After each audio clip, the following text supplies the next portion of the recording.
Game 1 went the way of Paul Muller. See both in the top 8 of our leaderboard here. And looks like we're in the middle of a storm turn. Let's keep it going. So Baral's in play. Here's Metamorphose. It's the 4th spell of the turn, and we're going to make 2 mana. It's like a Path to Exile in response. Get right to the good stuff. Oh, yeah.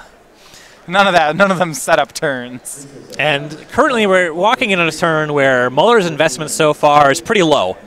The Baral, you can cast it or not. Metamorphose replaces itself, it resolves. So this could just be a test turn. This could be a turn that goes off through the removal spell. This turn right now, yeah, we have, it looks like Baral spell 1, Metamorphose spell 2, Snapcast with Metamorphose attack, Snapcaster with spell 3, Path the Baral is spell 4. Yep. And post sideboard, there's a little bit of song and dance. If Paul's going for Empty the Warrens, if Nikolich has boarded in some kind of answer to that.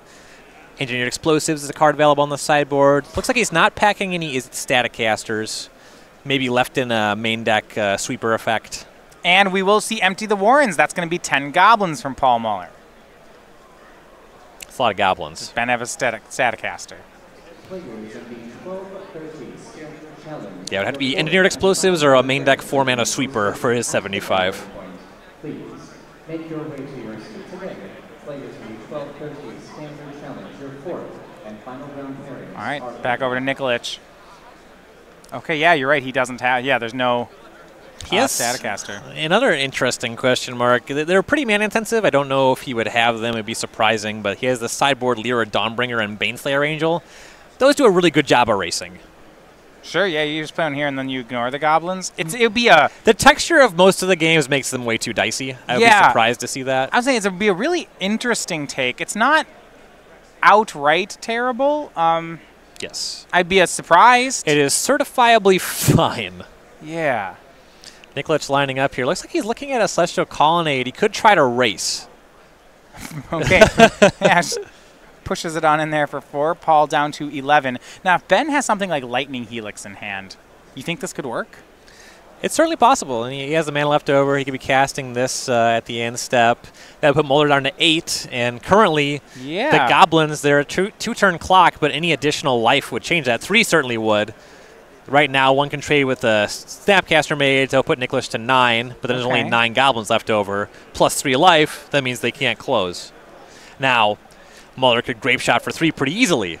Right. He still actually has a 5-card hand. Looks like it. Yeah, that's not hard to Grape Shot for 3 from there. That's the hardest part, right? Paul got 5 goblins, but he didn't burn his hand to do it. It was, you know, Baral, Metamorphose. Okay, that's a cantrip. Yeah, some of the spells were Nikolich's spells, exactly. Yeah. So he'll swing for 9, and Paul, you see, playing this a little slower. He's leaving back a goblin to block Snapcaster. He's aware that Ben might be trying to race him. Yeah, and he's very much accounting for that math on Lightning Helix and things like that. You know, this Snapcaster Mage coming across could be a contributor. Even just like another removal spell, a Path to Exile and a Goblin. That's going to push back this clock. Nikolich does offer the trade, though. So he'll drop to 10. Would be surprised to see Muller go for anything on this turn. Plan likely to attack for a lot next turn. If there's still a game, then he can start trying to Grape Shot. I don't know if he had one before, but Nikolich did just pick up a Lightning Helix. It's dicey.